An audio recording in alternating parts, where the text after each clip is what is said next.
Arrest Colin Trevorrow for his crimes against every aspect of filmmaking.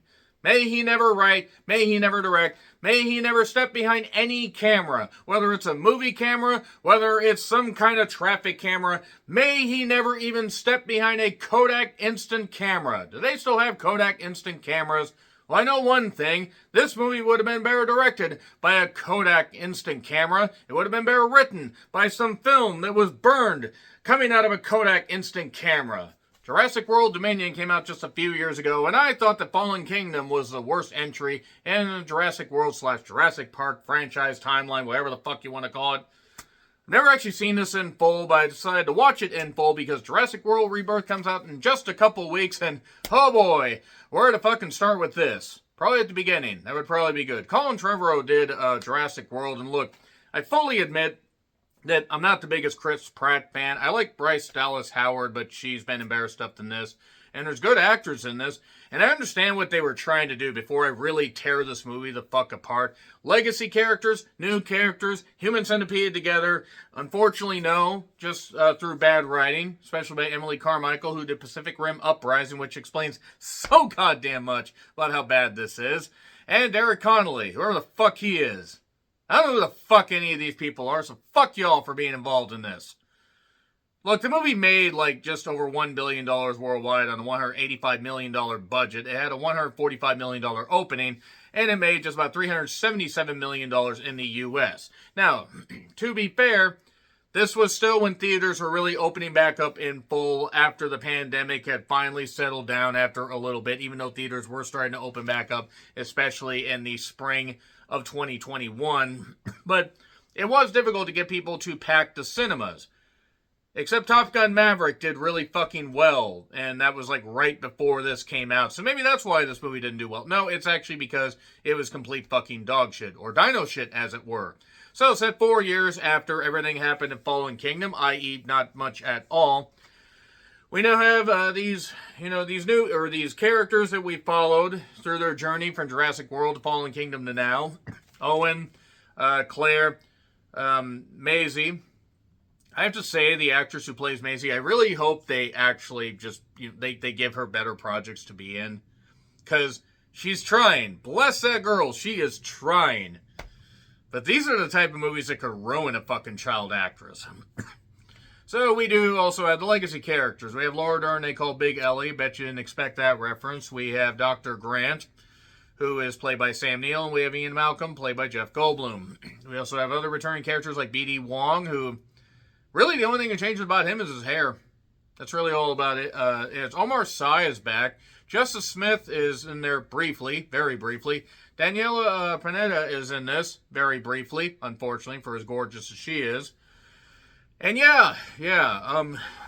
Campbell Scott is in this. We have various people that are in this, and all the villains in these movies have been terrible. Like, absolutely terrible. One could argue after the first Jurassic Park, it's just been a steady decline. I'd argue Jurassic World may be like the only way they tried to do a sequel kind of right. And it still wasn't that good. Jurassic Park 3 was at least admittedly on the shorter side than Jurassic World. And then this, and Fallen Kingdom. Then this. The extended edition, by the way, is on Peacock if you want to check it out. That is about, it's about 13 extra minutes of footage. So basically we start off with Mutual of Omaha's Dino Kingdom. We just have like Richard Attenborough should have been fucking David Attenborough. Whoever the fuck. Whatever Attenborough it is that does the narrations. He should be doing that. He would have been doing this.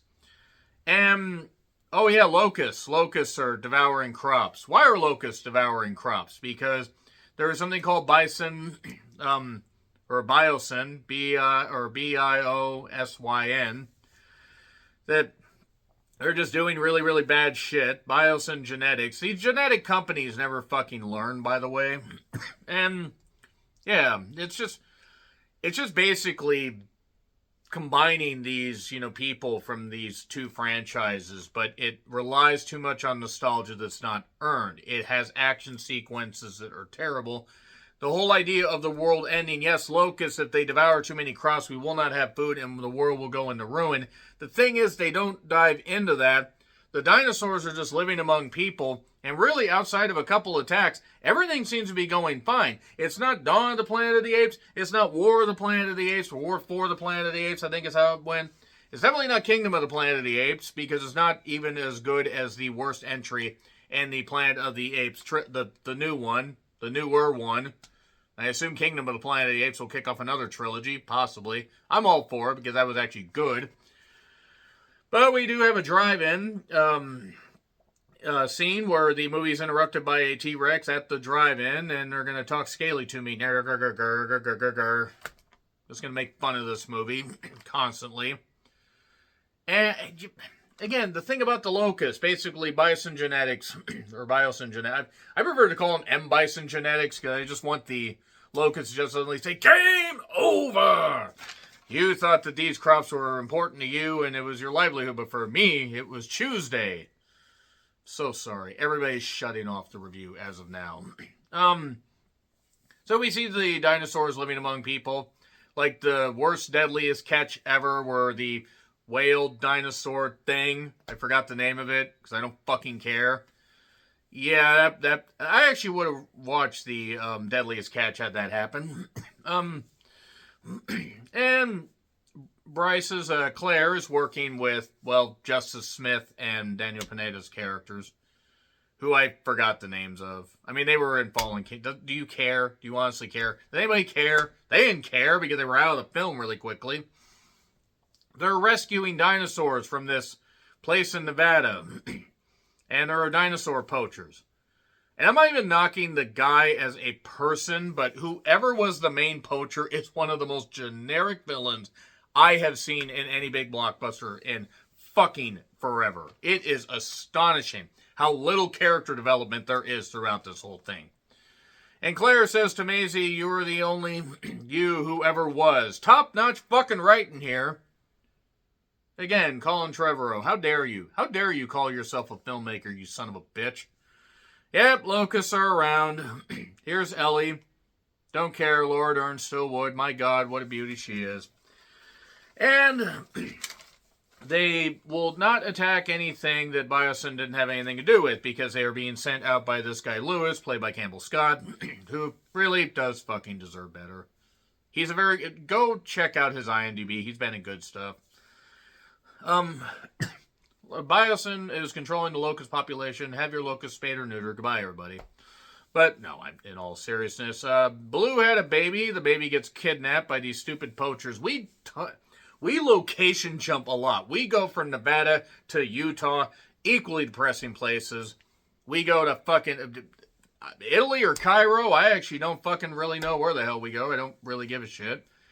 We just go everywhere. It's a rescue mission. All these rescue missions, and nobody can figure out that we should probably maybe, I don't know, just have a sanctuary where these dinosaurs are and leave them the fuck alone. Or we shouldn't have brought them back in the first place. Omar Sy is back very briefly. I do have to say, Edition Leichman, she's been in some stuff. She's very, very, very accomplished, actually. Very pretty in my personal opinion. She has a control device for these raptors that they have in these cages, and she uses it very briefly. Like, there are ideas that are sprinkled in this, but none of it is executed well. It just should have been publicly executed, preferably in front of the director's family. I mean, I'm sorry if that sounds mean, but what the fuck? Like, what is this? I know it's just a movie, and at the end of the day, it can't hurt me. But what hurts me is that Jurassic Park still holds up. Parts of Lost World still kind of do. I can't really say Jurassic Park 3 ever impressed me. And I thought that, Jurassic World, I mean, yes, it was a complete rehash, not even a good rehash of the first one. I thought that would have been the low point of the trilogy and they would have learned. No, unfortunately, that's the best part. There is a giant, long, giant long... there's a chase scene that just feels like it goes forever, and I think actually from bell to bell with shootouts and fights and everything, it actually only goes 12 minutes. And then I noticed that Bryce and Ditchin were fighting as a mother. The women with the stupid haircuts are fighting again. But never mind that. We just get DeWanda Wise's Kayla, DeWanda Wise, beautiful eyes on that woman. Good grief, with respect. But she is part of the. There's this dinosaur underground fighting thing that's briefly shown. Kayla is like somebody that had something to do with Maisie being passed off to this guy Santos, not Santos Escobar. I would actually pop for Santos Escobar to be part of this movie, but never mind that. We go to a computer file of Charlotte, who is Maisie's mom, that actually used her own DNA to create Charlotte. She actually was birthed from a woman, so she wasn't just a clone created by her grandfather. Except she kind of whatever. It's fine. I don't care. Maybe they realize all this is stupid and they're just going to go back on their own shit. So she has a mother, and her mother had a genetic defect that she spliced out of Maisie having, apparently. And Dr. Wu / BD Wong said that, this was something that she did. He was very impressed with what she did. Lewis, by the way, Campbell Scott, terrible villain. Great actor, terrible villain. There's a guy named Jeffrey. If you can think of that one particular stand-up by that Jello Pudding Pop motherfucker, then you know why that name would be funny to me.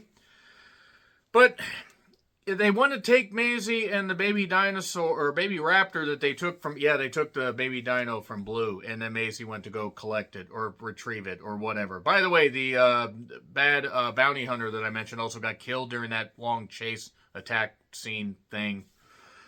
And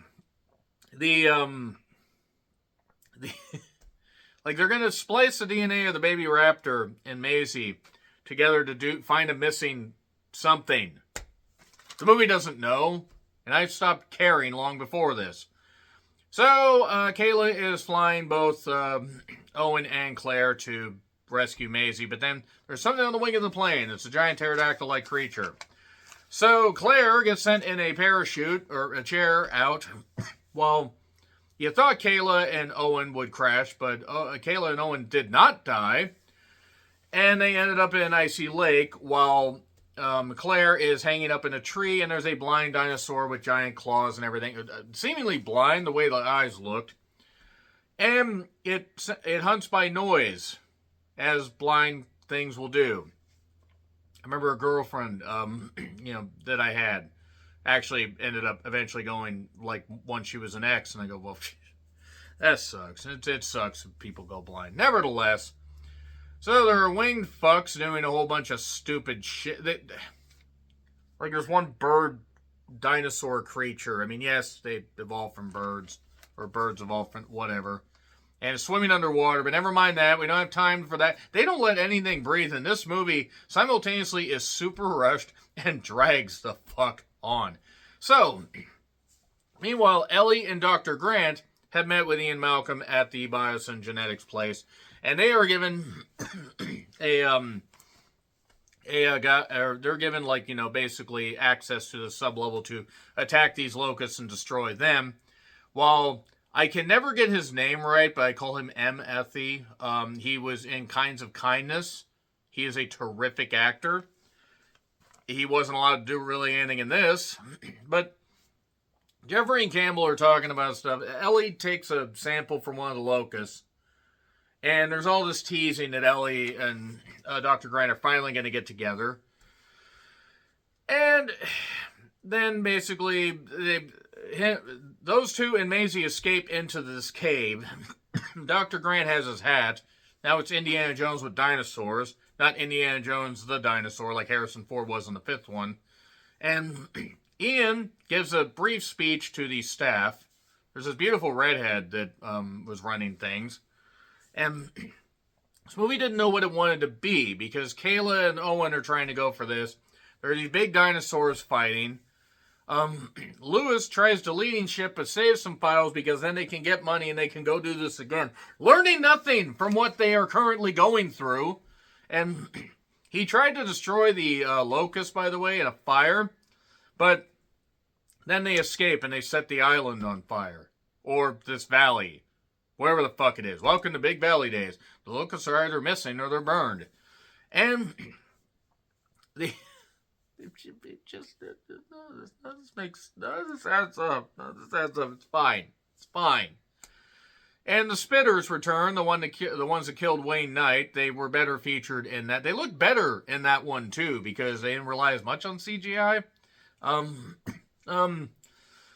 So locusts escape, they burn, bring back. So there's a big old carnivore, the biggest carnivore ever. They called it something Osaurus. I don't really give a shit. And now it's time for a big match between it and the T-Rex. Eventually, but before that, Ian, everybody gets to this like one power station part of this lab that's seemingly in this forest. I mean, I know it's in the valley, but it seems like in a completely different location. You were in Jurassic World. Jurassic World, not a fan. Ah ha ha ha. Ah ha ha ha. Ah ha ha. Hope every single writer in this has a miserable goddamn week because of this. Lewis is a moron. He gets attacked by all the Spitters. Everybody's just doing shit. This does not feel like the finale of a trilogy. Like, the world isn't technically ending. It's just dinosaurs doing more dinosaur shit. It makes no sense if you try to break down any of it. Then Macy basically gets the baby to listen to her, like, eyes on me, that kind of stuff. Yeah, I felt like, hit myself in the fucking head because of all this shit. Ow, that hurt. The locusts, by the way, get revived when the system flips back on after a power reset. So then they decide to destroy that, which gives them the ability to now have this air defense system so they can get away. So after Lewis gets killed by the Spitters, we get a showdown with the Claw Dinosaur, the big carnivore, and the T-Rex. And the T-Rex and Claw Dinosaur end up instantly killing this big carnivore. I mean killing it, like T-Rex shoves it and the one gets it with his claws. Great dinosaur work here. Great. How did these fuckers survive waking up? So, Ellie kisses Grant. Finally, we get that payoff to a story that nobody really wanted to see after the first one. And Dr. Wu is still here. He said just before that he wants to help, take some of the raptor stuff and Macy's DNA and make something out of it. An unholy super creature or fix the locust. And then he did. And the locusts are fine and not attacking anything. And Biosin Valley is now a haven for dinosaurs, which I'm sure will not factor into anything later, like in Rebirth. Blue has her kid back, and yeah, that's it. And go forth and bring peace or whatever, right? What did this accomplish? Dominion. It implied the dinosaurs were taking over, but they're just in this hamlet. Yes, there's coexisting. Okay. After 4 years after Fallen Kingdom, it does not feel like any progression was made. And it feels like they're trying to rush everything to a conclusion that didn't really finalize anything. No wonder people picked on this fucking trilogy. God damn. Yay, Rebirth is going to be happening in just a couple weeks. According to my fucking calendar, it's going to be happening in about 3. I can't wait. I mean, really, I can't wait. I actually almost wish that the date had happened so I could get the fuck out of the way. So, agree, disagree, what I said, like, share, subscribe. Twitter, Letterboxd, Blue Sky handles in the description. I'm John Rentland. Until we meet again, happy trails to you.